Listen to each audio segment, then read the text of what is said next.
All lanes of San Francisco's Bay Bridge were reopened after 90 minutes of shutdown as a result of Black Lives Matter protesters blocking all westbound traffic. Protesters announced just before 4 p.m. That they had shut down the Bay Bridge traffic heading into San Francisco, but not out of San Francisco. And they posted a bunch of pictures of several protesters chained to cars, and the cars were stopped across the bridge. And members of the protest groups Black Seed and the Black Queer Liberation Collective took responsibility for the protest in a statement, citing recent police shootings. They said, quote, "We are here to move towards an increase in the health and well-being of all Black people in Oakland and San Francisco." They were demanding divestment of city funds in policing.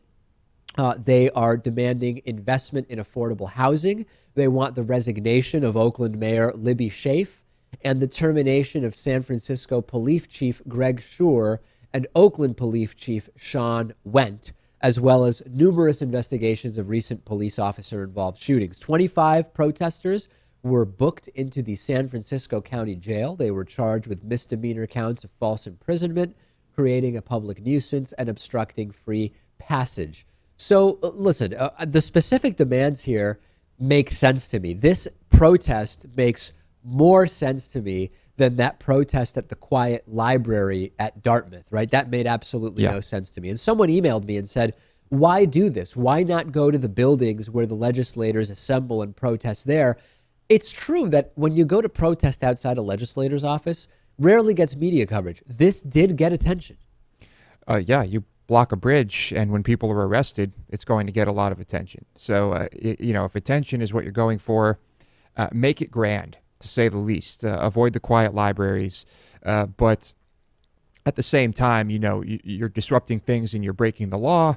But if you want people to hear your message, maybe that's how you have to do it. I don't even have a problem with conscientious law breaking that is nonviolent, right? But when it comes to Black Lives Matter, for me, it often comes down to what's pragmatic. People hate traffic. I mean, traffic is one of the most hated things that people experience on a day-to-day basis. Are you going to get anyone to help your cause when you cause this level of traffic? And it's a shame, because I do think police violence, lack of accountability, these are huge issues, and I'm completely with Black Lives Matter on this. But from a purely pragmatic perspective, do you win more supporters by doing this than the number of people you alienate because people really hate traffic? When you see it on TV, you might win some supporters. If you are on that bridge, it might not work so well. And this type of action has repercussions, like Bridgegate, where an ambulance could not get through.